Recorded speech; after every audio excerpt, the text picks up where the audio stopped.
tốt. Nếu không phải là công dân tốt là không được phong. Thứ ba là việc phong phẩm bổ nhiệm bầu cử sĩ cử với yếu tố nước ngoài thì tôi cái này không cho chúng ta thì báo cáo quý vị. Như vậy thì xin báo cáo quý vị việc phong phẩm bổ nhiệm bầu cử sĩ cử chức sắc chức việc của chức tôn giáo tùy thuộc thì chính quyền sẽ không trực tiếp can thiệp, không can thiệp vào cái việc đó. Đây là việc của nội bộ tôn giáo, mà chỉ đặt ra điều kiện về tư cách công dân cũng như theo dõi hiện trường đó. Và chỉ can thiệp khi thấy có vi phạm tư cách công dân hoặc vi phạm về hiện trường thì báo cáo quý vị. Thế cho nên ở đây thì xin báo cáo các quý vị, nó sẽ liên quan trực tiếp đến quyền lợi của quý vị ở đây. Thế thì nó chia ra làm hai loại. Một loại là bây giờ báo cáo quý vị thế nào là phong phẩm. Phong phẩm tức là tổ chức tôn giáo phong các phẩm vị cho các cá nhân.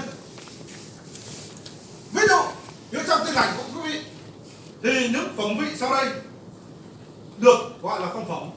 Một là truyền đạo, hai là mục sư nhận chức, ba là mục sư. Thế thì khi thực hiện phong phẩm thì theo quy định của pháp luật, tổ chức tôn giáo không phải đăng ký chính quyền, mà khi thực hiện việc phong phẩm thì tổ chức tôn giáo theo quy định thì tổ chức tôn giáo có trách nhiệm thông báo bằng văn bản đến ban tôn giáo chính phủ đối với những người được phong các cái phẩm vị. Đối với Tin lành đó là mục sư. Nếu như các hội thánh Tin lành mà phong thì báo cáo quý vị thế này, chỉ có những tổ chức Tin lành được nhà nước công nhận mới được phép thực hiện phong phẩm nhá. Các quý vị lại có nhớ nhé, chỉ có tổ chức Tin lành mà đã được nhà nước công nhận thì mới được thành lập tổ chức trực thuộc này, mới được thực hiện phong phẩm này. Đấy, nhớ cái điều đó. Nếu như mà tổ chức Tin lành phong phẩm mục sư thì phải thông báo đến ban tôn giáo chính phủ đối với cái người được phong phẩm đó.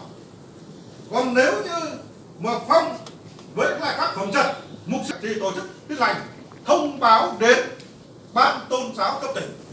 Như ở Lào Cai này, nếu như mà một công dân nào đó mà được hội thánh Tin lành phong phẩm trật là truyền đạo và mục sư nhận chức thì phải thông báo đến ban tôn giáo tỉnh Lào Cai, tức là đến chỗ tôi. Đấy. Và chúng tôi xem nếu như cái việc phong đó, báo cáo với quý vị,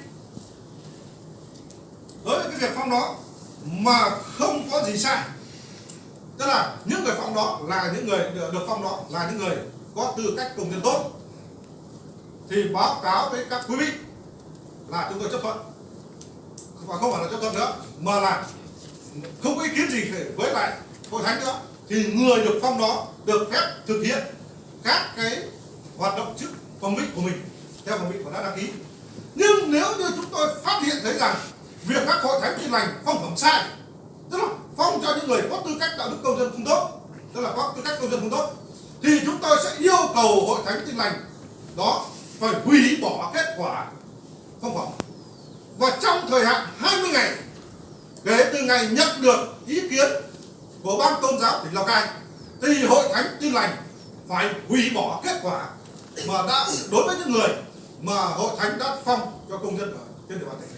Xin báo cáo quý vị có lưu ý thế.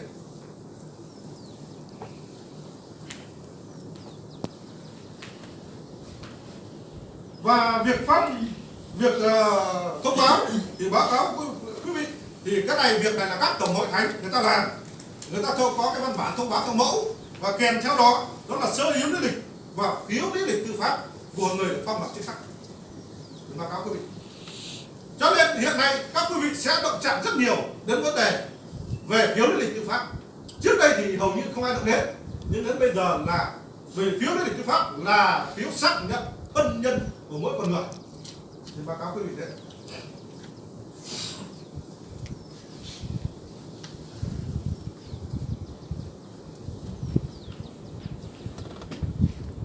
Cái thứ hai đó là vấn đề về đăng ký người được bổ nhiệm bầu cử sĩ cử làm chức việc. Như tôi nói với quý vị, việc phong phẩm đó, việc phong phẩm sĩ cử làm chức sắc thì tổ chức tôn giáo chỉ việc là thông báo thôi. Nhưng còn việc mà bổ nhiệm bầu cử suy cử làm chức việc thì tổ chức tôn giáo phải đăng ký. Đấy, các quý vị lưu ý thế. Tổ chức tôn giáo trước khi bổ nhiệm bầu cử suy cử chức việc sau đây phải có trách nhiệm gửi hồ sơ đến các cơ quan có thẩm quyền. Nếu mà bổ nhiệm các lãnh đạo của tổ chức tôn giáo này, rồi người đứng đầu các tổ chức tôn giáo trực thuộc có địa bàn hoạt động ở nhiều tỉnh, người đứng đầu các cơ sở đào tạo tôn giáo, thì tổ chức tôn giáo phải đăng ký với ban tôn giáo chính phủ. Còn lại việc mà các tổ chức tôn giáo mà bổ nhiệm suy cử với các chức việc mà thuộc các tổ chức trực thuộc mà có phạm vi hoạt động trong một tỉnh, thì tổ chức tôn giáo đó phải thông báo đến ban tôn giáo cấp tỉnh, ban tôn giáo tỉnh Lào Cai. Xin báo cáo quý vị và tổ chức tôn giáo được cấp chứng nhận đăng ký hoạt động tôn giáo trước khi thực hiện việc bổ nhiệm bầu cử suy cử thì cũng có trách nhiệm gửi hồ sơ đăng ký đến cơ quan nhà nước. Như vậy, việc phong phẩm thì chỉ có những tổ chức tôn giáo được nhà nước công nhận mới được phép thực hiện. Nhưng việc đăng ký bổ nhiệm chức vụ thì kể cả các tổ chức mới chỉ được cấp chứng nhận đăng ký hoạt động tôn giáo cũng được phép thực hiện việc suy cử bổ nhiệm người làm chức việc trong tổ chức của mình. Thì báo cáo quý vị như vậy. Thế thì tôi lấy ví dụ những trường hợp sau đây là phải đăng ký. Ví dụ quản nhiệm hội thánh, quản nhiệm hội thánh, rồi là những người tham gia ban chấp sự hội thánh, thì những trường hợp này là các tổ chức tin lành phải đăng ký với ban tôn giáo tỉnh Lào Cai. Xin báo cáo quý vị thế. Thế ở đây thì xin báo cáo quý vị là trong số của mình ở đây có được nhiều người thời gian vừa qua thì sau khi luật này có hiệu lực thực hiện thì các tổ chức tôn giáo, các tổ chức tin lành như ở chúng ta đây thì có Liên hữu Cơ đốc và Tin lành Trưởng lão, mấy lại Tin lành Việt Nam Bắc thì cũng thực hiện cái việc để phong phẩm. Thế thì không biết trong số mình ở đây có được nhiều người để đăng ký để làm các cái thủ tục để phong phẩm không? Tức là mục sư truyền đạo này, mục sư nhậm chức.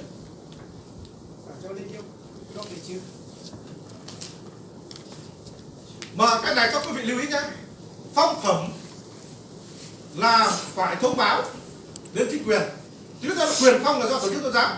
Nhưng khi anh phong xong anh phải thông báo cho chính quyền, và chính quyền thấy rằng những người đấy là đủ công dân tốt thì không ý kiến gì khác, còn nếu thấy rằng không tốt thì sẽ yêu cầu hủy bỏ.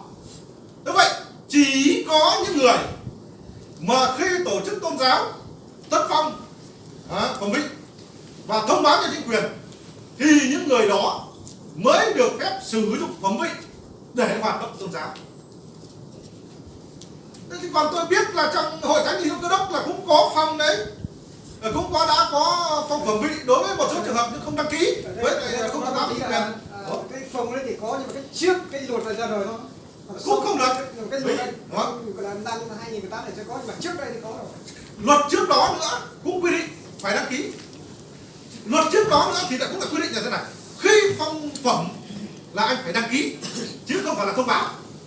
Tức là nó còn chặt hơn bây giờ, chặt hơn cái luật 2018 này.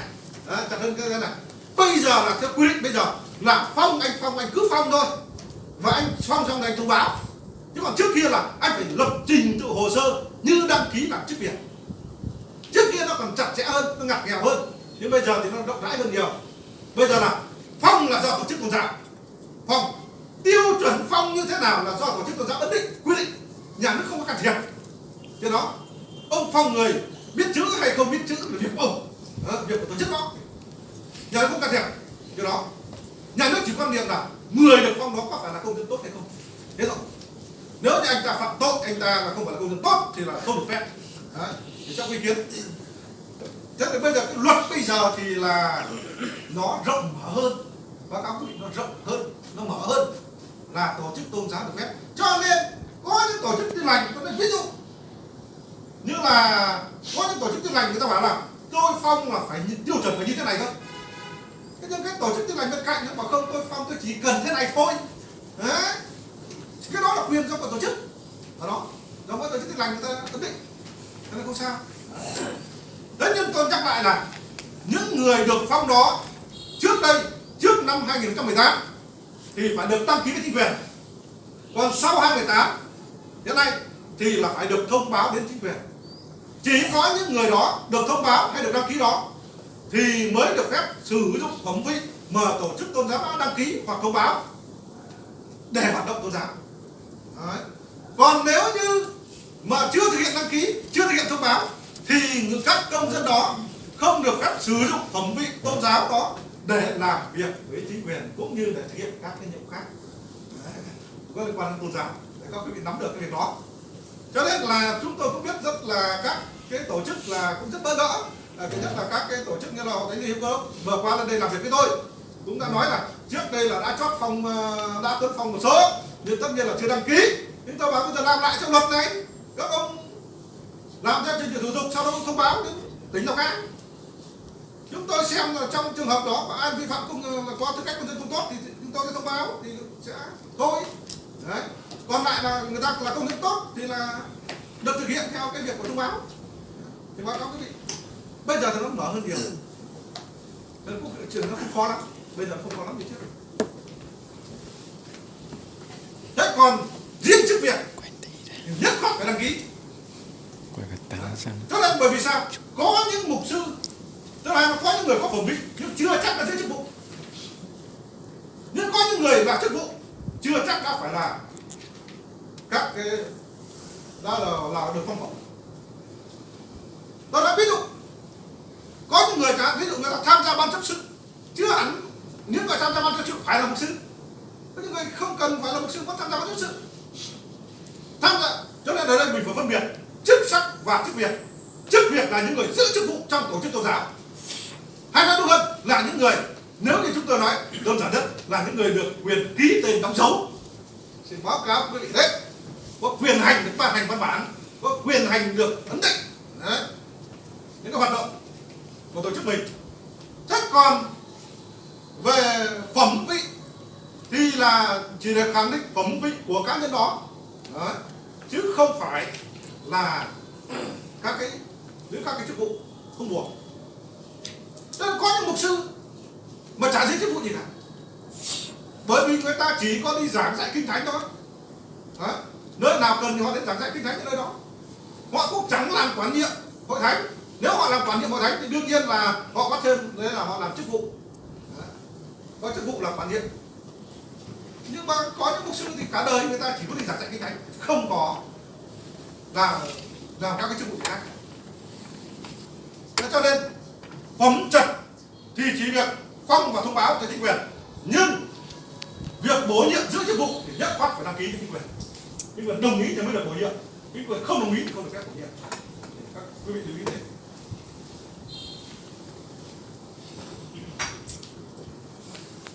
Thì đấy, báo cáo quý vị là trong buổi sáng ngày hôm nay tôi nêu các quý vị 4 vấn đề, trong đó một vấn đề về có tính chất chung như là quyền tự do tín ngưỡng tôn giáo. Đấy. Rồi là hoạt động tín ngưỡng tôn giáo v.v.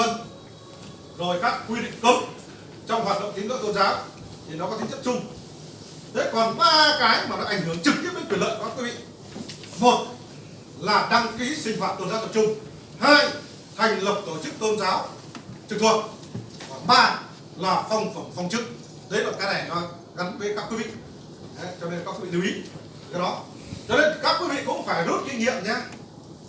Chúng tôi cũng đến một số địa phương người ta có ý kiến là khi giới thiệu đến thì các quý vị giới thiệu là tôi là mục sư này, hoặc là ông này giới thiệu ông kia và đây là mục sư nọ mục sư kia.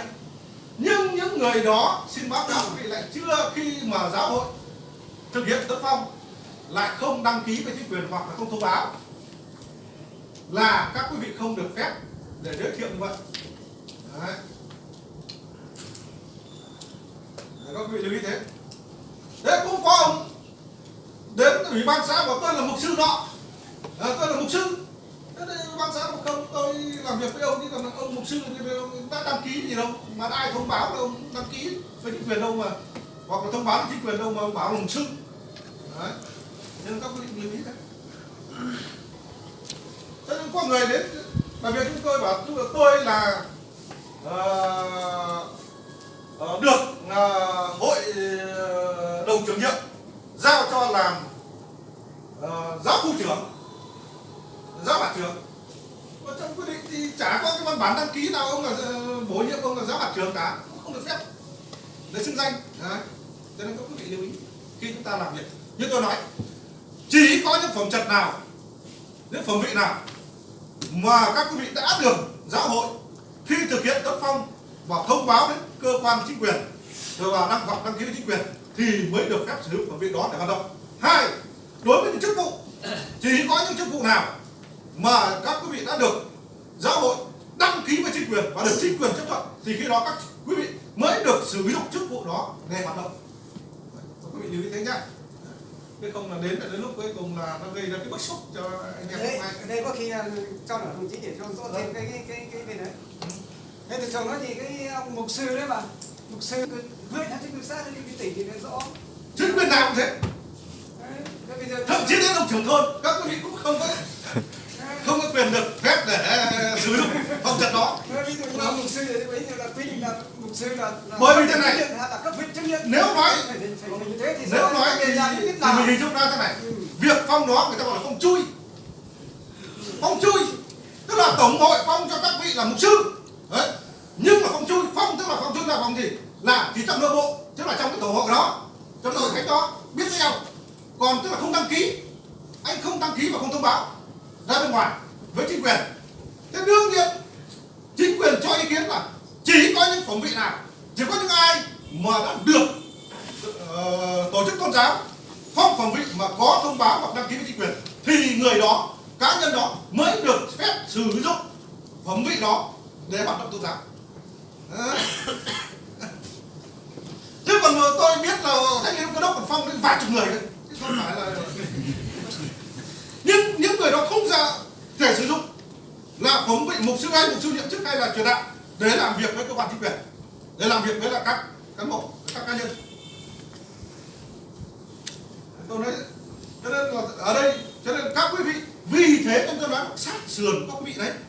Cho nên người ta đã phong rồi, người ta phong quý vị rồi, nhưng vì không thực hiện đầy đủ trình tự thủ tục, không thực hiện đầy đủ các thủ tục, các quý vị phải có ý kiến với tổng hội, yêu cầu tổng hội phải thông báo việc tôi được phong hay là thế nọ thế kia. Thế tôi mới thì lúc đó các quý vị mới được cái quyền lợi để thực hiện chứ. Thực hiện được quyền lợi đấy đi sử dụng phẩm vị của mình chứ. Bây giờ rõ ràng giao cho ông ta cho một những ông vàng sao sửa gì kia, rõ ràng là được hội thánh. Ông vàng sao sửa trình bày với tôi là rõ ràng tôi được phong mục sư, rõ ràng là tôi được hội đồng trưởng nhiệm giao cho tôi làm giáo hạt trưởng, giáo khu trưởng cái trên này. Thế nhưng mà tôi chả được phép bây giờ đến làm việc với ủy ban, tôi chả cứ làm việc với ông, tôi không dám nói là tôi là giáo hạt trưởng. Đúng. Bởi vì giáo hội có đăng ký cho ông xử là giáo hạt trưởng với lại chính quyền đâu. Mà có thông báo với chính quyền là ông xử là mục sư đâu. Mà ông xử lấy danh nghĩa là mục sư. Nhưng mà ở đây phòng này, đi làm trao đổi thế. Ở đây ví dụ như ông xử một số người đến tôi biết là do đại hội, tổng hội tức là đại hội ở thành phố Hồ Chí Minh ấy, bầu thì những cái danh sách ở cho tổng hội người ta gửi cho chính phủ nhất trí rồi người ta mới làm. Không, lại chỉ đăng ký đảng viên ông xử, lại đăng ký mỗi cái này thôi. Thành viên hội đồng chủ nhiệm, thành viên hội đồng chủ nhiệm, ủy viên hội đồng chủ nhiệm thì là ủy viên hội đồng chủ nhiệm, chứ không phải là những chức vụ khác nữa. Nếu như ông có chức vụ nào đó ông đăng ký ông phải ghi đủ vào đấy. Đấy. Đúng không? Nếu đăng ký ông xử là ủy viên hội đồng chủ nhiệm, giáo khu trưởng tỉnh Lào Cai, thì nó phải có cái việc đăng ký đó. Thì khi mà chính phủ đồng ý thì ông xử được phép hoạt động với tư cách là gì? Thứ nhất tôi là ủy viên hội đồng trị sự, đúng không? Ủy viên hội đồng chủ nhiệm.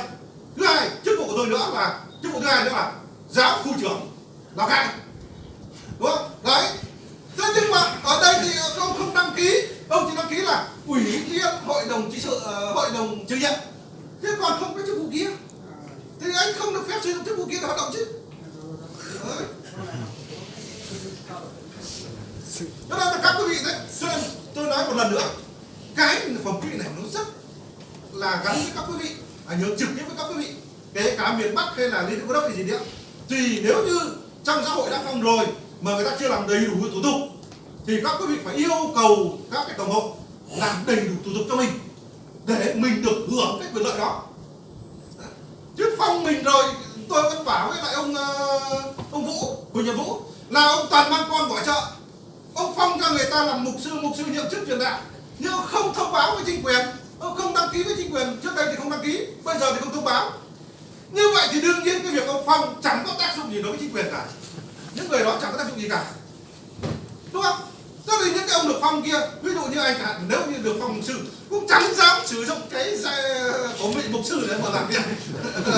Phải không? Có phải là chúng ta mình hoàn toàn được hưởng cái quyền lợi đó, mà tại sao mình không đấu tranh, tại sao mình lại không yêu cầu biết các cái tổng hội để người ta làm cho mình?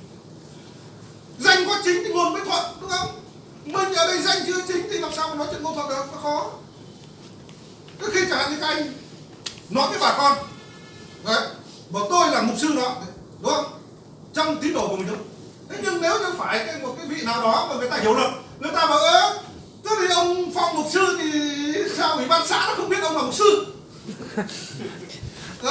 Thế ông chỉ nói với tôi là mục sư thì chứ thế này ông là mục sư của tôi đâu? Đấy. Ủy ban xã nó bảo ông không phải mục sư, thế tôi cũng không nhận ông là mục sư. Các vị cũng phải chịu chứ, đúng không? Vì mình làm nó không đủ thủ tục. Nên tôi muốn nói là vì ảnh hưởng đến quyền lợi sát sườn của mình phải có cái trách nhiệm để đạt cái trên yêu cầu với lại các tổ hội làm đầy đủ cho mình để mình khỏi bị thiệt thòi. Ở bất kỳ hội thánh nào thì các anh cũng phải có, các quý vị phải thế nhé.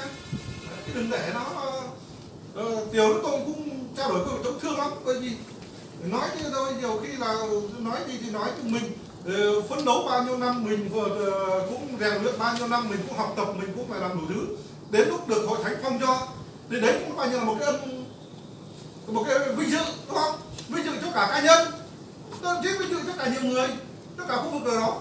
Thế mà mình lại không được sử dụng cái vinh dự đó một cách công khai thì có cảm thấy nó ấy không? Cảm thấy nó cũng rất là buồn, đúng không? Tôi bảo là đủ các quý vị trong quá trình thực hiện. Thế thì chết và thay mặt cho lãnh đạo ban tôn giáo, anh chị em trong ban tổ chức của hội nghị, rất là tôi trân trọng cảm ơn đến tất cả các quý vị đã bớt chút thời gian. Tôi biết rằng là bây giờ nhất là các quý vị đang vào mùa, người thì đang học, người thì đang thực hiện làm các cái việc, nhưng phải dành một cái khoảng thời gian như thế này để đến được ở đây. Nói ra là một buổi sáng nhưng các quý vị đi cũng mất 2 ngày, thì nó thật là như vậy, cũng coi như là tính là mất 2 ngày. Còn như vậy 2 ngày đó là mình cũng bị công việc của mình cũng bị trì trệ lại rất nhiều.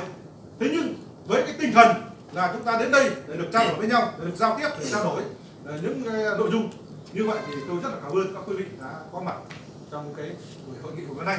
Nên một lần nữa thì xin được kính chúc tất cả sức khỏe các quý vị và chúc các quý vị là luôn mạnh khỏe, và cho tôi gửi lời sức khỏe tới gia quyến cũng như tất cả các vị tín đồ đang sinh hoạt tôn giáo trong các cái nhóm của mình. Và tôi cũng rất hy vọng là hôm nay chúng ta đã trao đổi với nhau trong vấn đề về luật, thì các quý vị về sẽ phổ biến cho các tín đồ của mình trong các cái nhóm của mình là thực hiện làm sao cho nó đúng với lại các cái quy định của pháp luật. Và trong một thời gian tới nữa thì hôm nay chúng ta gặp nhau, các quý vị là những người đại diện, nhưng sau này trong thời gian tới đây, lúc đó có những vị đã được phong, đã được các hội thánh tấn phong với các phẩm chất, rồi thậm chí là chúng ta nếu như được gặp tới này nữa thì lại còn là có thể có một số hội thánh trực thuộc được thành lập nữa. Như vậy thì công việc nó sẽ càng vui hơn, đúng không? Một lần nữa xin chân trọng cảm ơn. Báo cáo quý vị thì các quý vị về dự hội nghị thì ban tôn giáo thì cũng không có nhiều, có một chút kinh phí để trong cái việc hỗ trợ các quý vị nghỉ ngơi cũng như là đi lại. Thế thì quý vị nào mà chưa nhận thì các quý vị sẽ liên hệ với lại chỗ cô Hương của ban tổ chức hội nghị để nhận. Thế còn ban tổ chức thì báo cáo quý vị cũng có quý vị về dự hội nghị thì ban tổ chức cũng sẽ phòng nghỉ cho các quý vị. Thế thì theo hợp đồng thì đề nghị các quý vị sẽ trả phòng trước cho nhà nghỉ trước 12 giờ nhé. Có gì là xin anh đi chứ? Vâng, được, bác đi. Bây giờ xin chào một chế luôn.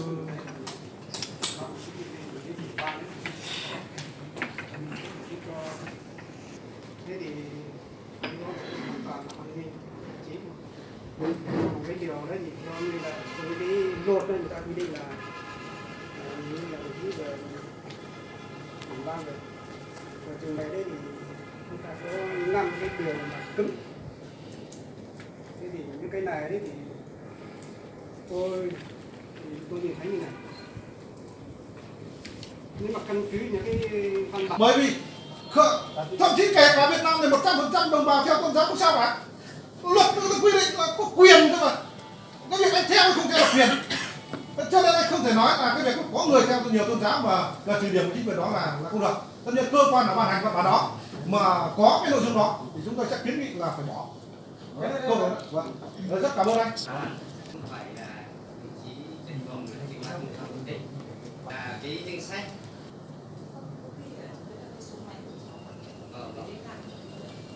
Đây là của thành viên ban tổ chức hội nghị. Các quý vị chẳng hạn như là lên đây liên hệ ăn nghỉ thì là phải liên hệ với lại ban tổ chức. Đấy, còn bây giờ bản thân tôi thì tôi ở xã Nhật Khen nhưng mà tôi cũng chả tiên chú gì đâu, nhưng mà tôi cũng là chủ thôn với này là phải đối nhân dân của xã thì người ta cũng chả nói gì với tôi cả. Nhưng mà hôm nay tôi nghe là có đồng chí Vành ở trong cái phòng 2 thì nói như thế thì tôi cảm thấy là cũng phân vân lắm. Tôi muốn để cho thầy cho trưởng ban trả lời cái câu này. bây giờ thế này nhá, cái việc mà mời các vị vào đây dự hội nghị, bởi vì ban tôn giáo tôi cũng không có hết được cái địa chỉ, không hết có cái, cho nên không gửi trực tiếp đến các quý vị được. Thì chúng tôi có đề nghị phòng nội vụ của các huyện giúp cho cái việc là thông báo cho các xã. Đấy, để mời các quý vị về dự cái hội nghị hôm nay. Thế thì chúng tôi cũng sẽ rất đến làm tiếp vì có những xã thì các quý vị đây nói là được xã báo, thậm chí có những người là được báo trước định ở tầm tuần, có những trường hợp thì báo nói là ngày hôm qua mới nhận được thông báo, rồi cũng có những quý vị thì là không nhận được thông báo. Thì chúng tôi rất đến làm tiếp bởi vì đúng ra cái này thì danh sách của từng địa phương và từng con người chúng tôi đã gửi đến cho địa phương rồi. Đấy, lên cơ sở danh sách đó để thông báo. Về vấn đề này thì chúng tôi sẽ tiếp thu và tôi sẽ trao đổi lại với địa phương. Đấy, để rút kinh nghiệm trong đấy. Cho nên vì lý do đó mà chính hôm nay tôi phải lấy thông tin các quý vị, chính là liên quan đến kể cả số điện thoại rất là khác, là để lần sau chúng tôi có gì cái là chúng tôi sẽ nhắn tin luôn đấy, cho các quý vị ở trong đó. Thế thì đấy là cái để các quý vị cũng biết trong cái việc đó. Thế còn vấn đề thứ hai thì các quý vị lưu ý thế này, chúng ta không có sự phân biệt đối xử như tôi nói ngay từ đầu, không có việc phân biệt đối xử lý do vì tín ngưỡng hay tôn giáo. Cái câu chuyện là tôn giáo thì cũng rất nhiều người làm to chứ không phải là không làm to nhé. Chân chứ còn cái chức chẳng hạn như trưởng thôn hay công an viên thì nó cũng là những cái chức vụ ở thôn thôi. Cái đó thì có thể nếu như nó là nhiều dân tộc cùng sinh sống trong một thôn thì cái việc bố trí cái chức vụ thế nào đó, tức là cho mỗi thành phần dân tộc được tham gia trong hài hòa. Nhưng không có câu chuyện là theo đạo không được bố trí cái việc đó, bởi vì cái năng lực của mỗi cá nhân tham gia vào đó là liên quan đến năng lực của cá nhân. Đấy, anh làm tốt thì là bà con được nhờ, đúng không? Bà con người ta bầu. Đấy, và xã cũng được nhờ chứ. Xã cũng được nhờ là bởi vì người ta làm tốt thì các bộ xã cũng được nhàn đi. Đấy, thì cái riêng cái về lý do về tôn giáo tôi nói là không được phép để phân biệt. Đấy, và tất nhiên nếu như nó ở một địa phương ấy nào đó, chúng tôi đợt tới này cũng sẽ triển khai cho các địa phương và chúng tôi cũng đã triển khai luật cho các địa phương rồi. Đấy, thì chúng ta có thể tất nhiên trong cuộc sống nó có việc nọ việc kia, nó có người này người nọ người khác, cũng không thể tránh còn là đấy hết được, đúng không? Thế nhưng mà sẽ cố gắng tức là hạn chế cái mức tối đa nhất, cái mức thấp nhất trong cái việc phân biệt kỳ thị về những cái vấn đề đó. Thế tất nhiên đấy nó chỉ là vấn đề về tôn giáo, nhưng nó cũng còn có cả ngay cả vấn đề về dân tộc, cũng có những sự phân biệt kỳ thị trong vấn đề về dân tộc thế này thế kia, nó cũng có chứ cũng không phải là không có. Nhưng chúng ta cố gắng là hạn chế được cái mức thấp nhất những cái vấn đề về phân biệt kỳ thị. Đấy, và chúng ta phải thống nhất với nhau rằng phân biệt kỳ thị, đối xử kỳ thị đấy là vi phạm pháp luật. Chúng ta phải nói rõ với nhau như thế, nhưng mà không có cái luật nào người ta bảo vệ cho cái việc phân biệt đối xử dù là vấn đề dân tộc hay vấn đề tôn giáo. Cứ là công dân của Việt Nam là được hưởng tất cả mọi cái quyền lợi mà luật pháp Việt Nam đã quy định nhé. 0983 một chế nữa 379 126 các quý vị có việc gì mà người ta cứ gọi điện cho tôi. Kể cả vấn đề chứng minh thư liên quan tôn giáo mà các quý vị, tôi nhận được một thông tin họ tôi làm việc với công an tỉnh rồi, sẽ làm một cái không muốn thành lập Về nhá. là đa phân lâu cho đạt nhiều thì mong muốn thì như là chỉ ba phải ta lương đến làm việc.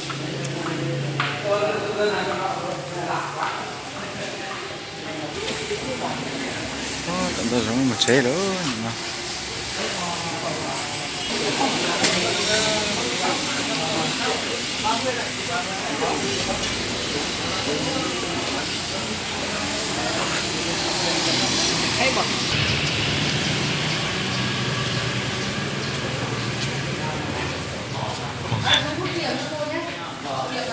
Giờ chế nó nữa, giờ một chế luôn.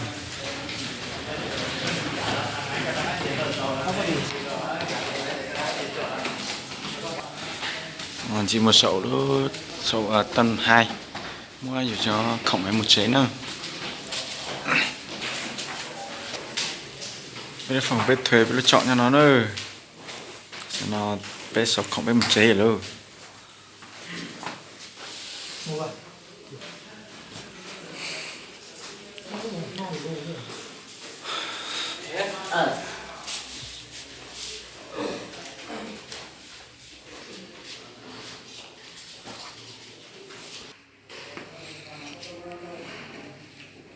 Một chế đó.